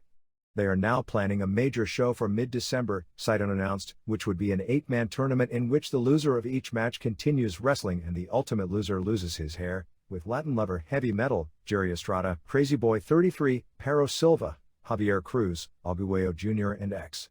Ricardo Batista of AAA sent a letter to another newsletter ripping Conan for what he thought Conan was saying about Pena in the US. The letter was kind of strange, in that Pena denied that he was a drug dealer. As best I can tell, no such charge was ever made, and said Conan is doing a rouse to destroy his character and hurt his business opportunities in the US. He claimed Conan went behind Pena's back to make deals and sign contracts with WCW without Pena's permission. Galavision ratings in the US for the last quarter were the Saturday show did a 1.3 and the Monday night Lucha Lunes did in 0.6. The Saturday number was about half of what it was 3 years ago. My feeling is Galavision killed itself when it comes to ratings when it switched from being all AAA to being part AAA and part EMLL, not because EMLL is bad, it was for a long time but has been a lot better of late, but because it confuses the marketplace. All Japan. The tag team tournament opened on November 16 at Korakuen Hall, and after 3 days, there have already been some major surprises to shake things up in the official introduction of Hiroshi Hashi as the newest member of the promotion. In probably the single biggest upset in the 20-year history of the tag team tournament, and possibly the history of the promotion, on November 17, Giant Kimala-2 and Jun Izumida beat Mitsuharu Misawa and Jun Akiyama at Korakuen Hall when Izumida pinned Akiyama in 15:49. In a minor surprise in the main event of the same show, the Patriot and Kenna Kobashi beat Akira Tao and Toshiyaki Kawata when Patriot scored his first pinfall ever on Kawata with a powerbomb in 23:30. Tao and Kawata suffered their second loss on November 18 in Fuji, in another upset against Stan Hansen and Takao Mori when Hansen used a right arm lariat, his specialty is the left arm lariat, to pin Tao in 13:28. There were no surprises on opening night at Korakuen Hall as Kobashi and Patriot beat Hansen and Amori, Tao and Kawata beat Izumida and Kimala-2, and Misawa and Akiyama went to a 30-minute draw against Steve Williams and Johnny Ace. Hashi was brought to the ring by Bubba on the November 16 Korakuen Hall show, which aired on television the next night. Hashi said that he considers himself a rookie wrestler in All Japan and would debut on January 2 at Korakuen Hall. It is believed in between his duties in the Senate that Hashi will wrestle maybe 10 matches next year for All Japan. He admitted that because of his layoff in the Senate that he was in the worst condition of his life and needs to train hard to get ready to get back into the ring. Standings as of November 18 were Kobashi and Patriot 3-0, Williams and Ace 1-0-1, Hansen and Amori 1-2, Tao and Kawata 1-2, Izumida and Kimala-2 1-2, Misawa and Akiyama 0-1-1, while the team of Gary Albright and Sabu opens tournament competition on November 20. The November 3 television show did a 1.5 rating. New Japan. The next tour being November 20th in Soko with Riki Choshu and Kaijimuto and Takashi Iizuka vs Masahiro Chono and Hiroyoshi Tenzan and Hiro Saito and Hawk and Power and Animal Warrior vs Shinya Hashimoto and Manabu Nakanishi and Satoshi Kojima as the headline matches. There are 2 majors on the tour. On December 1 at Nagoya Rainbow Hall, Choshu and Kensake Sasaki vs Hashimoto and Junji Hirata, Chono and Tenzan defend the IWGP Tag titles against Kazuo Yamazaki and Iizuka. Muto and Osamu Nishimura vs Tatsumi Fujinami and Akira Nagami. Road Warriors vs Nakanishi and Kojima, and Jushin Liger vs Brad Armstrong. December 10 at Osaka Furitsu Gym has Road Warriors vs Chono and Tenzan, Sasaki vs Kojima, Hashimoto vs Nakanishi, Fujinami vs Armstrong, Muto and Liger vs Hirata and Shinjiro Otani, and Choshu and Yuji Nagata vs Yamazaki and Iizuka. Chris Jericho should be starting here as a regular in 1997. October 26 television show did a 2.4 rating. Other Japan notes. The December 15 Fukuoka Dome show, which was really a New Japan promotion and was being negotiated about being put on a delayed basis on pay-per-view in the United States, was officially cancelled due to lack of ticket sales. Without Ken Shamrock involved, it definitely lessened WCW's interest in doing a pay-per-view of the show, and even with him, tickets weren't moving as there was no match worthy of a Dome main event when it came to ticket buying interest on the show. Pancrase and Ken Shamrock are trying to have a meeting to settle their problems in the United States. Pancrase suggested a meeting on November 28, but that was Thanksgiving Day and Shamrock wanted it on another day. Pancrase is trying to get Frank Shamrock back for the December 15 Budokan Hall show, and right at press time we've received info that this will probably happen. Where things stand right now is that Ken was Frank's manager and Pancrase won't deal with Ken, so Frank picked Bob Shamrock as his manager, and they sent a letter saying they wouldn't deal with Bob either and suggested Guy Mesger be his manager. There is also a money dispute with Frank, and that Pancrase, due to the dispute with Ken, hasn't paid him since the dispute and he's under a salaried contract with the group. Speaking of Pancrase, Boss Ruden's wife had a baby girl on November 6. His wife was due several weeks later, which is why he didn't want to fight on the December 15 show, and he won't fight until 1997. I guess there is some unhappiness from Ruden about being stripped of the title over this. Another Pancrase fighter, Semichel of Holland, won a miniature karate tournament in Tokyo on November 16 called the Hokuto Flag Karate Tournament. It's a mixed martial arts event that is primarily standing, but ground fighting is also legal, but after 15 seconds they stand the fighters up. Submissions are legal in this event. Schultz, who went to the semifinals last year, went 6-0 and used a choke finish to win several of his matches. The lineup for Antonio Inoki's December 1 show in Tokyo, which is the live opening night primetime debut of the Samurai TV cable network, has this strange lineup. On top will be a 10-man Michinoku tag with Great Sasuke and Grand Hamada and Super Delphin and Naohiro Hoshikawa and Masato Yakashiji versus Dick Togo and Men's Teo and Shiryu and Taka Michinoku and Shoichi Funaki, which no doubt will be a classic match. Plus Ultimo Dragon defends the J Crown against Grand Naniwa. Koji Kiao versus Mabel, yet another classic. Tiger Mask Sayama versus Masaki Mochizuki. Yoshiaki Fujiwara versus Shinichi Nakano. Wilhelm Ruska, a 55-year-old former Olympic judo gold medalist that was a famous 70s rival of Inoki, versus Yuki Ishikawa, a Battle Arts tag match with Karl Greco and Katsumi Yujuda versus Daisuke Ikeda and Takeshi Ono. Ryushi Murakami, the guy who beat Bart Valley on the last EFC, versus a kickboxer and another kickboxing match. The newest incarnation of Tokyo Pro Wrestling has major shows on December 4th in Nagoya, Yoji Anjo and Masao Orihara versus Abdullah the Butcher and Shocker from EMLL and Great Kabuki versus Too Cold Scorpio, and December 7th at Sumo Hall, Anjo and Shigeo Okamura versus Tarzan Goto and Mr. Ganasuke, Takashi Ishikawa and Kabuki and Daiko Kubo Benkei versus Hiromichi Fuyuki and Geto and Jado. Koji Kiao versus John Tenta in a singles match was added to the War Sumo Hall show on December 13th with the Tenryu versus Takada main event. This match actually has weird significance because many years ago these two had a singles match booked and it was among the worst matches of all time. With those two, I bet that's a shock. But the circumstances made it newsworthy in that apparently Kabuki was mad at Kiao because of his attitude and told Tenta, who had a rep as being one of the toughest men in wrestling at the time, to make a fool of Kiao. Not to mention that Kiao was made also because they wanted him to do a job for Tenta, and since Kiao was a superstar in sumo and Tenta was an opening match guy in sumo, both were famous in sumo, Tenta for being a foreigner and Kiao for being the top star in his era, Kiao wouldn't do it. Tenta simply stood there and wouldn't cooperate and Kiao didn't know what to do and basically nothing happened. After the match, Kiao was so mad he got on the house mic and said that pro wrestling was fake. They immediately cut off the power on his mic and was fired by the old SWS promotion. On that same show, Lance Storm and Yuji Yasurioka defend the International Junior Tag titles against Tiger Mask Sayama and X. Michinoku Pro drew a sellout 3,500 to Gunma on November 12 for a card to celebrate the 25th anniversary of the pro debut of Hamada. Hamada teamed with Sasuke and Delphin to beat Shiryu and Teo and Togo in the main event. The other top match saw the current Tiger Mask team with Mentor Sayama to beat Michinoku and Shoichi Funaki, who are the top indie tag team in Japan. Shiro Koshinaka, walking with a cane, attended the show to scout Jinsei Shinzaki for their Dome match. Koshinaka and Tatsutoshi Goto also attended the November 18th Big Japan card to scout Kendo Nagasaki.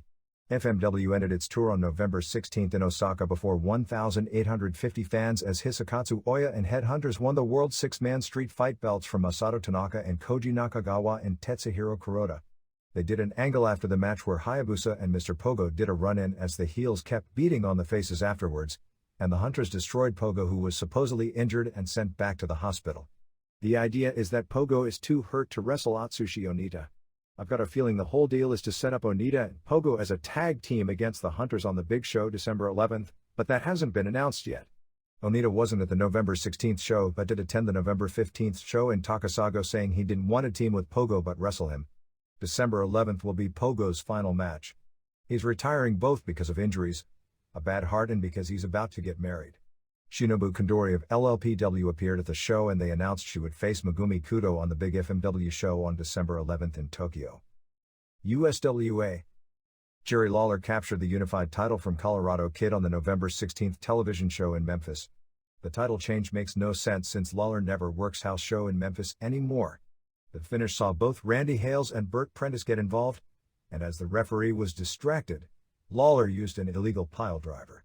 At this point, PG-13 will be working 3 out of every 4 Mondays in Memphis as they are only scheduled to do TV tapings and pay-per-view shows for WWF, and not go on the road with WWF. Doug Gilbert may return as a babyface to team with Brian Christopher since the territory has no faces, although that isn't a definite. Since Gilbert isn't around, Christopher's tag partner was Johnny Rotten. The November 11th show drew 430 fans and $2,184, which is pretty much in line as to what they've been doing of late. In the match to unify the unified belt with the USWA belt, it wound up with Rick Hogan getting DQ'd against Colorado Kid, so each kept their respective title. November 18th in Memphis has Crusher Bones vs. Brickhouse Brown, Bobby Bolton, a Michael Bolton lookalike said to be from the Northwest, versus Tony Falk, Sean Venom versus Mike Samples in a snake box match, Hales versus Prentice in a lumberjack match, Bruise Brothers defending USWA tag titles against Stephen Dunn and Flash Flanagan, Hogan versus Christopher for USWA title, Colorado Kid versus Bill Dundee, and Rotten and Christopher versus Bruise Brothers. ECW. Besides the November to Remember, the other show of the weekend was November 15th in Plymouth Meeting, Pennsylvania, drawing 600 fans for what pretty much everyone was saying was a subpar show. It may have been the last show in the building as well, because of new management of the building. It wasn't a problem with content of the wrestling or that the shows weren't profitable for the building, but that the new owner of the building, which is a temple, simply didn't want wrestling of any kind there.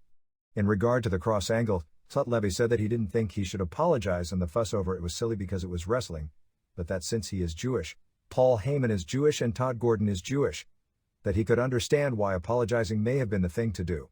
Heyman said that Kurt Angle was offended and probably felt like he was double-crossed. He said Angle's reaction was part of the reason they apologized, but it was not the primary reason. Here and there. Some notes on the reality superfighting pay-per-view on November 22nd. The Oleg Toktarov vs. Renzo Gracie match will have a 20 minutes time limit, which means there is a very good chance it'll end in a draw since I don't believe they are having judges' decisions.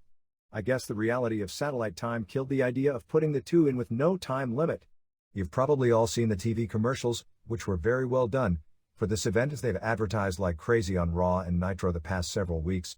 It's the biggest budgeted event, but the reality is that they'll need an 0.7 buy rate just to break even, and the reality of the genre is that isn't going to happen.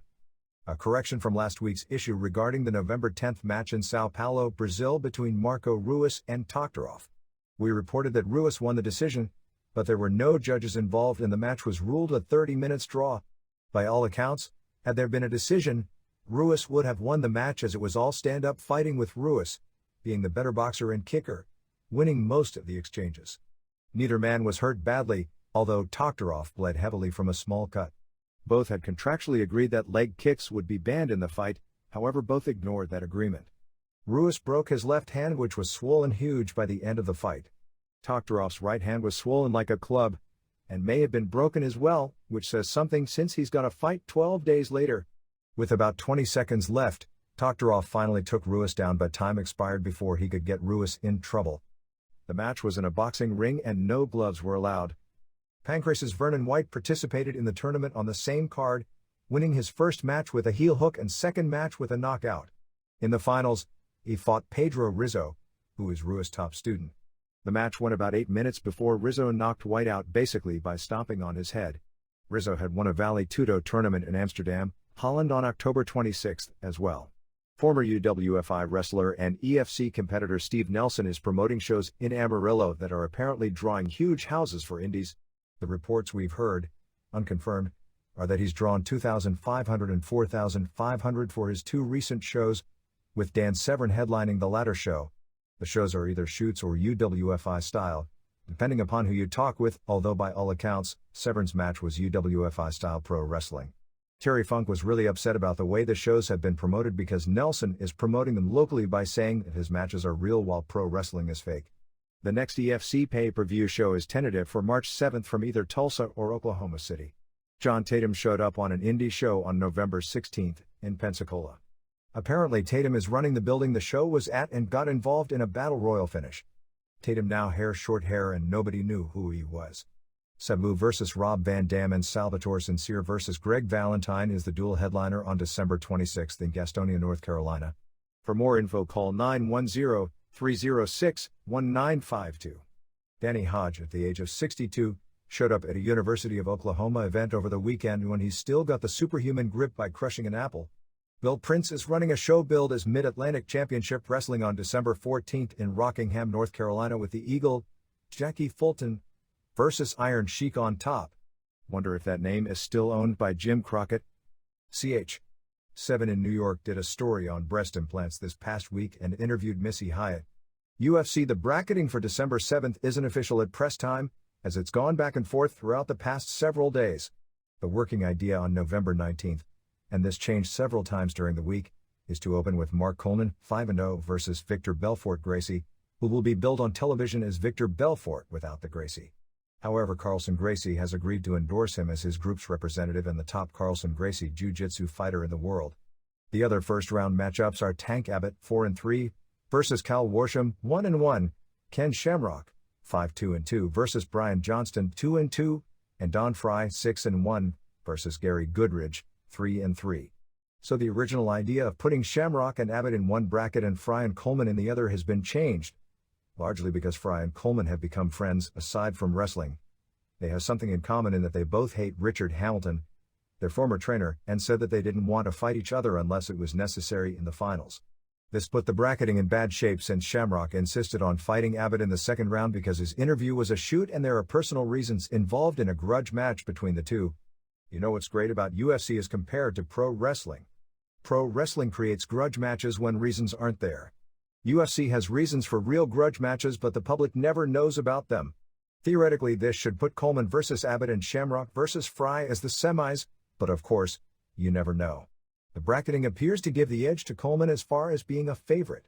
While he's never faced a submission fighter in a short time limit match, he has to be favored over Belfort Gracie, and if he wins, he probably won't take a beating in the process. Belfort Gracie's first no-rules fight was on October 11th in Honolulu, beating John Hess, who is 6'8", 290 pounds, in 14 seconds. Both Hickson and Helson Gracie have had negative things to say about him being billed as a Gracie, although that is his legitimate last name since Carlson adopted him legally. Abbott was given on paper the easiest first-round foe, but Coleman should have no trouble with Abbott. Shamrock has probably the toughest first-round foe, and while he should win, he's in there with a guy who is better at both boxing and kickboxing than he is and who has skills in judo and wrestling, although not at Shamrock's level. Fry has beaten Goodridge before. The point is that Shamrock should have a tough first-round fight, and a second-round fight with Fry could be a war, and then he'll have to face Coleman, who shouldn't be hurt in either fight. Of course, this could all change if the bracketing changes. Shamrock will appear on Conan O'Brien on November 22nd, and CNN had a piece scheduled on UFC for November 20th. Goodridge just came off winning the Yukon Jack World Arm Wrestling Championship. The alternate matches have Steve Nelmark, 1-0 versus Marcus Bossett, 0-1, and Todd Bowden, 0-1, versus Joel Sutton, 2-0, plus Sam Fulton is also being brought in as an alternate in case of injuries in the main draw. Victor Belfort Gracie, who beat John Hess in 14 seconds in a match a few weeks back in Honolulu, is about 200 to 205 pounds and 20 years old. They will be implementing some kind of a rule regarding using the cage. The rule hasn't been completed, but the vague idea is that holding the fence to stall, as has been used in several fights, most recently by Abbott, will result in an immediate restart. However, using the fence for leverage in regard to momentary contact to improve positioning, as was used by Jerry Bolander on the last show, will be legal.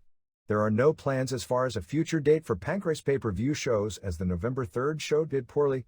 The idea isn't dead, just on hold for now.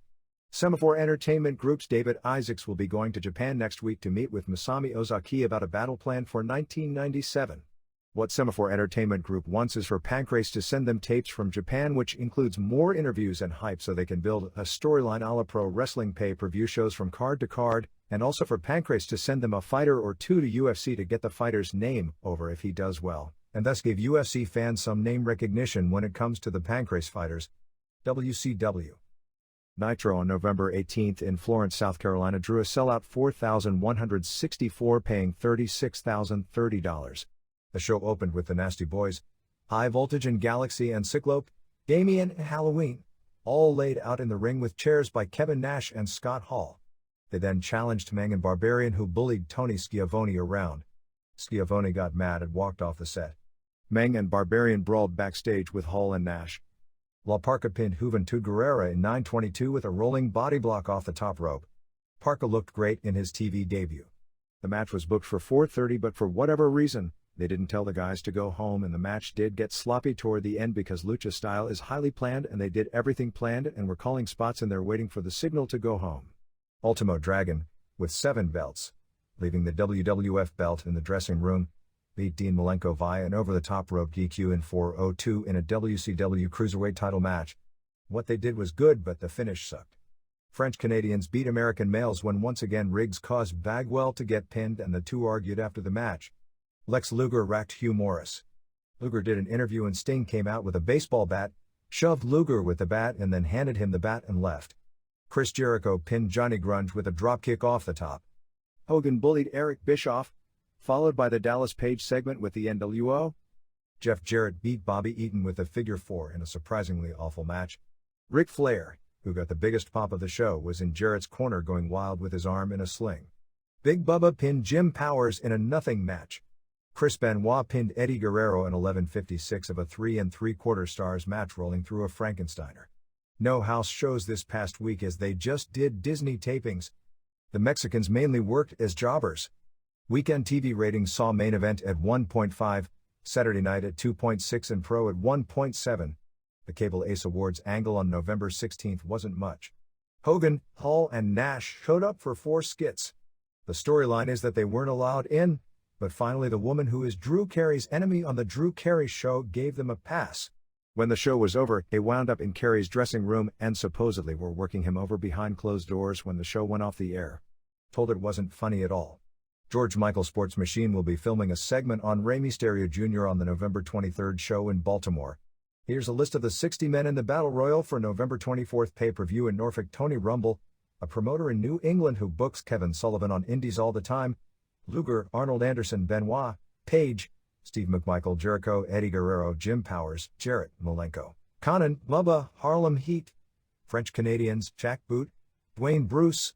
American males, Steve Regal, Guerrero, Morris, Ron Studd, Roadblock, Parka, David Taylor, Disco Inferno, Jim Duggan, Eaton, Meng, Barbarian, Joe Gomez, Sullivan, High Voltage, Ice Train, Prince Iaukea, Grunge Renegade, Mike Enos, Luscious Luther, Bunghouse Buck, M. Wall Street, Alex Wright, Mark Starr, Cyclope, Galaxy, Super Colo, who probably can't work as he won't be cleared until December 11th, Felino, who definitely won't be there, Jimmy Graffiti, Mysterio Jr. Dragon, Scott Norton, the almost late Craig Pittman, J.L. Buck. I know he's listed already, but he must be one great wrestler to be 2 different people in the same battle royal, Mike Wenner, Vic Steamboat, and Kevin Nash. No Giant or Sting among others, despite all weekend Sting being advertised as being in it. They added Canadians versus Heat, and if Heat wins, Sherry gets 5 minutes with Rob Parker to the pay-per-view show, and Piper will show up to sign for the match with Hogan at Starrcade. Piper's deal appears to be to work 4 or 5 wrestling matches per year and make about 15 interview appearances throughout the year. The prime focus of the contract is that Turner will be developing a syndicated television show built around Piper as a bounty hunter or policeman type role. The contract was apparently for huge money. The reason Ray Zapp Hollett was in the male's corner on the October 25th show in San Jose is because Hollett co-stars with Bagwell in the movie Day of the Warrior. Nitro dates for the first 3 months of 1997, January 6th in Monroe, Louisiana, January 13th in New Orleans at the Superdome, January 20th at Chicago United Center, January 27th in Des Moines, Iowa, February 3rd in Memphis, February 10th in Jacksonville, February 17th in Tampa, February 24th in San Jose or Stockton, California, March 3rd at the Omni in Atlanta, March 10th in Corpus Christi, Texas, March 17th in Savannah, Georgia, March 24th undecided, and March 31st in Philadelphia at the Core State Spectrum. WCW Uncensored will be March 16th in Charleston, South Carolina. The NWO pay-per-view show will be January 25th in Cedar Rapids, Iowa. WWF. Notes from the November 18th Raw tapings in New Haven before 4,968 paying $80,780. It opened with Glenn Ruth, one of the headbangers, beating Brian Walsh in a dark match. Billy Gunn beat Mark Merrow via DQ in a match which saw both Hunter Hearst Helmsley and Jake Roberts interfere, so I guess the idea that Roberts wasn't going to wrestle anymore has already been dropped. This match was said to have been so messed up that they redid it later in the show. Executioner beat Freddie Joe Floyd. Justin Bradshaw beat Jesse James when Zeb interfered. Scott Taylor pinned Nick Barbary in a match that almost surely won't air. The live show began with Steve Austin over Mankind via DQ when Executioner interfered. Austin subbed for Vader, whose shoulder was injured the night before and couldn't take the bumps required for the hot match they wanted out of this spot. Undertaker made the save for Austin, but Austin attacked Undertaker, and then when Undertaker was about to make his comeback, Austin walked off. Match was real good but finish was real bad. Farouk pinned Savio Vega after Jamie Dundee hit him with a 2x4. Ahmed Johnson made the save after, and they seemed to be building up Johnson versus Farouk for the pay-per-view. Doug Furness and Philip LaFon beat Bob Holly, subbing for injured Marty Jannetty and Leif Cassidy. Then for future tapings, Mero beat Billy Gunn via DQ with Roberts and Helmsley again getting involved. Rocky Maivia beat Salvatore Sincere. Flash Funk beat Goon. Diesel pinned Phineas Godwin. Mero and Roberts beat Helmsley and Billy Gunn. Goldust pinned Bart Gunn. After the match, Billy Gunn came out and he and Bart fought again. In the main event for November 25th, Brett beat Owen via DQ when Austin hit Brett with a chair.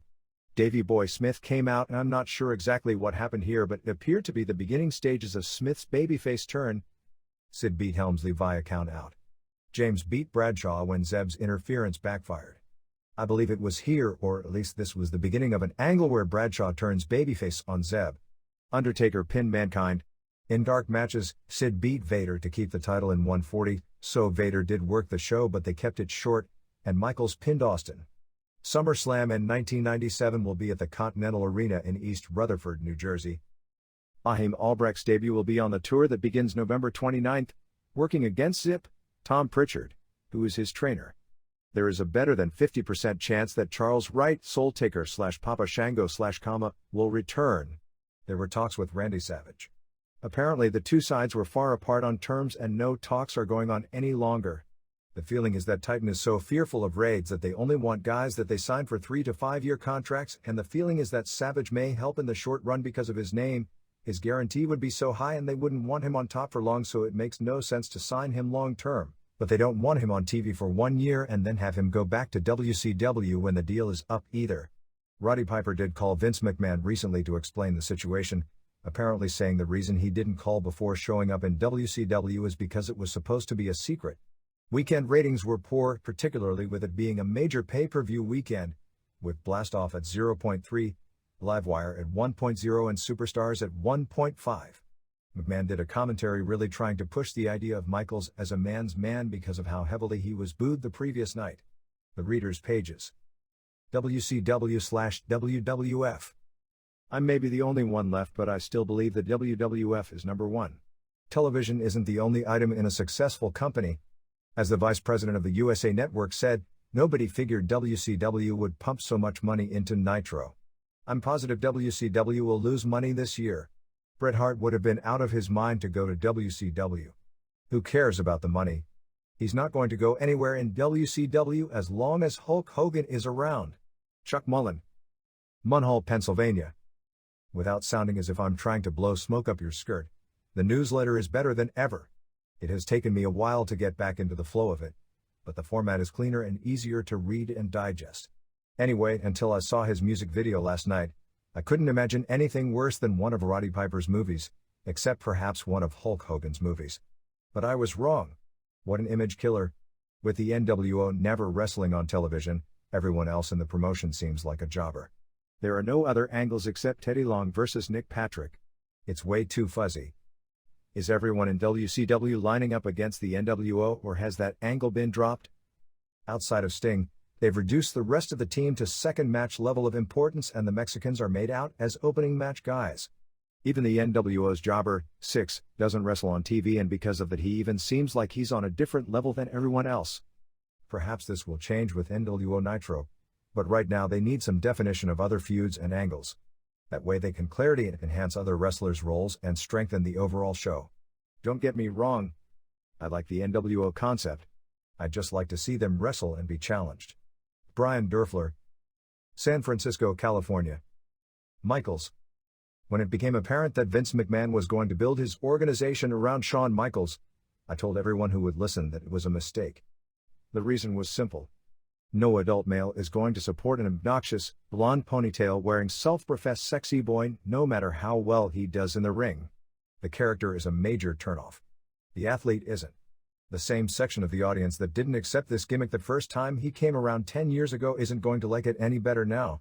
As long as McMahon insists on having a hyperactive Ricky Morton knockoff as the centerpiece of his company, a segment of the potential audience is going to stay away. Russ Kress. Union, New Jersey. This is the end of this conversion. Be sure to comment and subscribe. See you next time.